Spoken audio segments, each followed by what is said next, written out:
Bismillahirrahmanirrahim. Assalamualaikum warahmatullahi wabarakatuh. Jumpa lagi bersama Ibu Titi. Bagaimana kabar teman-teman semuanya?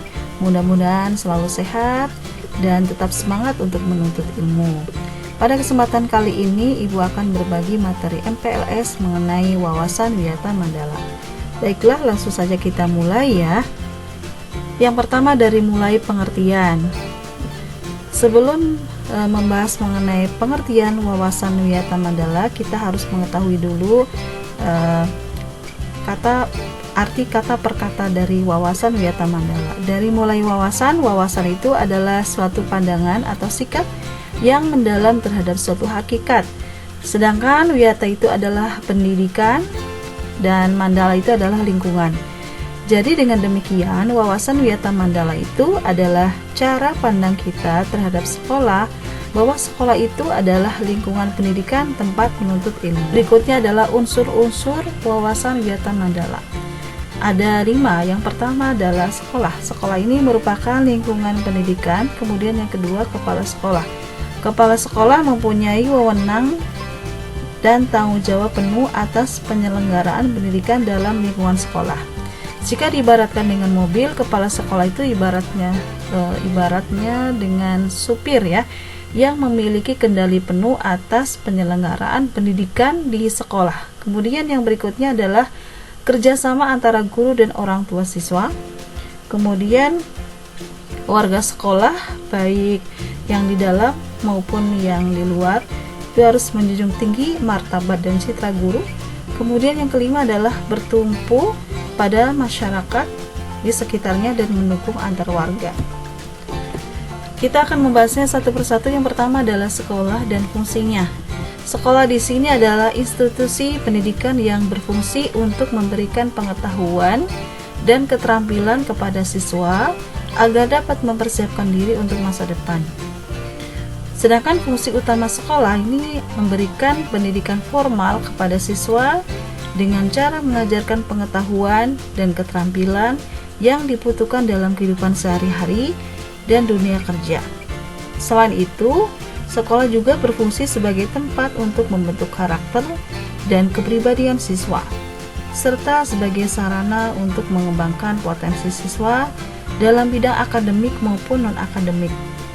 Melalui sekolah, siswa diharapkan dapat menjadi individu yang cerdas, mandiri, kreatif, dan bermanfaat bagi masyarakat. Ciri-ciri sekolah sebagai masyarakat belajar. Yang pertama, sekolah memiliki struktur dan aturan yang jelas untuk mengatur interaksi baik antara siswa, guru, dan staf lainnya.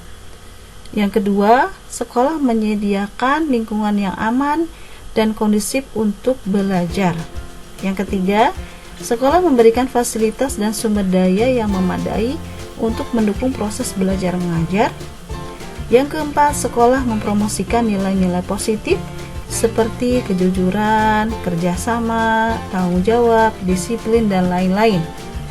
Yang kelima, sekolah memperhatikan kesejahteraan siswa dan memberikan dukungan sosial dan emosional yang dibutuhkan. Berikutnya adalah prinsip sekolah. Prinsip sekolah itu yang pertama adalah bahwa sekolah itu adalah wadah atau lembaga yang memberikan bekal hidup. Dalam hal ini, sekolah seharusnya bukan hanya sekedar lembaga yang mencetak para intelektual muda, namun lebih dari itu, sekolah harus menjadi rumah kedua yang memberikan pelayanan dan pengalaman tentang hidup, mulai dari berorganisasi, bermasyarakat, pendidikan lingkungan hidup, atau bahkan pengalaman hidup yang sesungguhnya. Kemudian, bahwa sekolah ini adalah institusi tempat peserta didik belajar di bawah bimbingan pendidik. Bimbingan lebih dari sekedar pengajaran. Dalam bimbingan, peran pendidik berubah dari seorang pendidik menjadi seorang orang tua, bahkan menjadi seorang kakak atau teman. Yang ketiga, prinsip sekolah adalah sebagai lembaga dengan pelayanan yang adil bagi stakeholdernya. Hal tersebut bisa berupa pemerataan kesempatan mendapatkan transfer on knowledge, kemudian transfer of eksperimen, dan tanpa membedakan baik dari kemampuan ekonomi, kemampuan inteligensia, dan juga kemampuan fisik.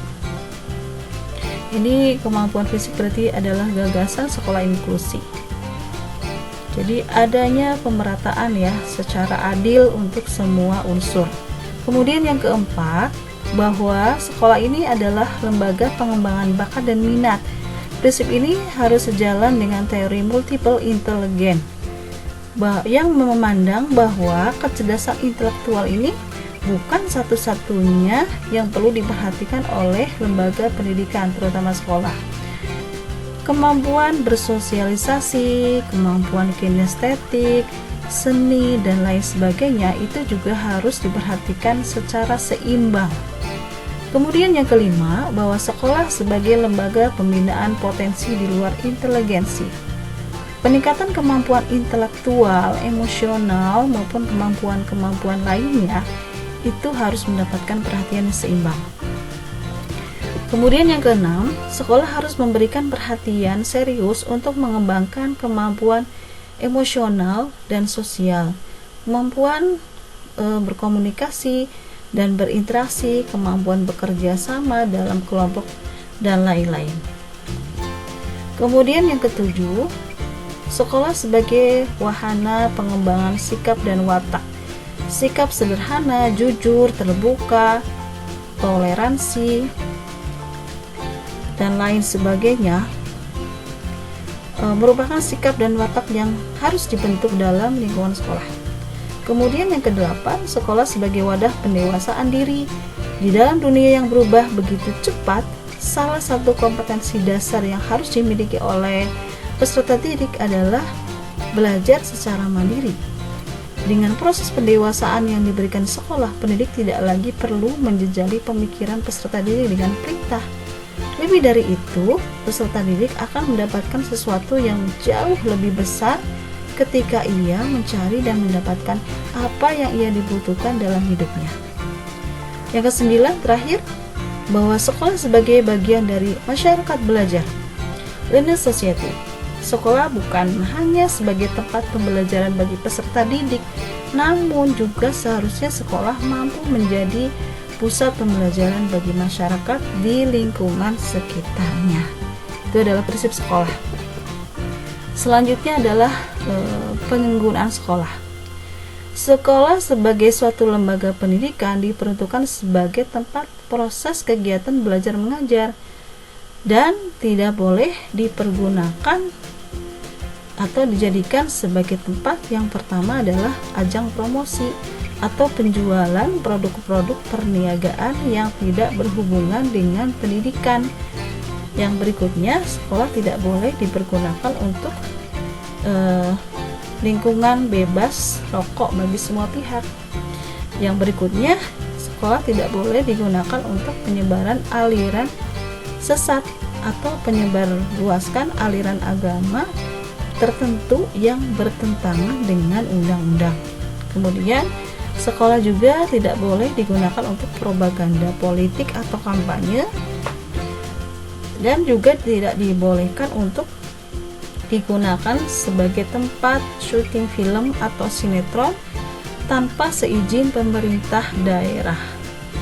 Dan kegiatan-kegiatan yang dapat menimbulkan kerusakan, perpecahan, perselisihan, sehingga menjadikan sekolah tidak kondusif lagi.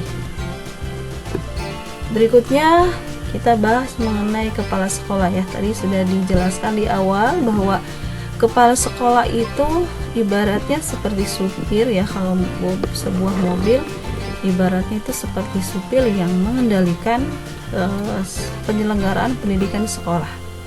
Nah, beberapa tugas kepala sekolah antara lain adalah merencanakan dan melaksanakan program pembelajaran, kemudian memimpin dan mengawasi kinerja guru dan staf sekolah, kemudian memastikan keamanan dan kenyamanan lingkungan sekolah bagi siswa dan guru. Selain itu, kepala sekolah juga bertanggung jawab dalam menjalin hubungan dengan orang tua siswa, masyarakat sekitar, serta instansi terkait dalam hal pendidikan, Dalam menjalankan tugasnya, kepala sekolah harus mampu mengambil keputusan yang tepat dan memastikan bahwa sekolah berjalan dengan baik sesuai dengan visi misi yang telah ditetapkan. Itu tugas dan wewenang kepala sekolah. Berikutnya, mekanisme pelaksanaan Wiyata Mandala ini ada dua ya, yaitu tahap preventif dan tahap represif. Apa itu tahap preventif? Tahap preventif itu adalah upaya untuk meniadakan peluang-peluang yang dapat memungkinkan terjadinya kasus-kasus negatif di sekolah. Nanti akan dijelaskan contohnya. Kemudian yang kedua, tahap represif, yaitu upaya untuk menindak siswa yang telah melanggar peraturan dan tata tertib sekolah. Mari kita bahas satu-satu. Yang pertama, tahap preventif itu untuk pencegahan ya. Ini Ibu kasih contoh 5 ya. Yang pertama yaitu dengan menerapkan sistem pengawasan dan pengendalian yang ketat pada kegiatan di sekolah. Kemudian yang kedua, menyediakan pendidikan dan pelatihan bagi siswa, guru, dan staf sekolah mengenai tindakan preventif dan penanganan kasus negatif. Kemudian membentuk tim khusus yang bertanggung jawab dalam menangani kasus-kasus negatif di lingkungan sekolah. Kemudian yang keempat, melakukan sosialisasi dan edukasi kepada orang tua, siswa mengenai pentingnya peran mereka dalam mencegah terjadinya kasus negatif di sekolah. Kemudian membuat aturan dan kebijakan yang jelas dan tegas terkait dengan tindakan disiplin bagi siswa yang melakukan pelanggaran. Ini tahap preventif atau pencegahan.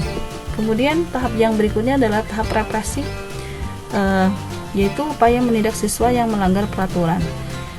Ini bisa dilakukan dengan beberapa cara. Yang pertama, memberikan sanksi yang sesuai dengan pelanggarannya. Kemudian memberikan pembinaan agar siswa memahami pentingnya aturan. Kemudian melibatkan orang tua dalam proses penindakan untuk meningkatkan kesadaran siswa akan pentingnya ketaatan pada aturan. Yang berikutnya, menerapkan aturan yang konsisten dan adil untuk semua siswa agar tercipta lingkungan belajar yang kondusif dan aman bagi seluruh siswa. Nah, demikian materi tentang wawasan Wiyata Mandala. Semoga bermanfaat. Terima kasih sudah menonton. Semoga bermanfaat. Billahi taufiq wal hidayah. Wassalamualaikum warahmatullahi wabarakatuh.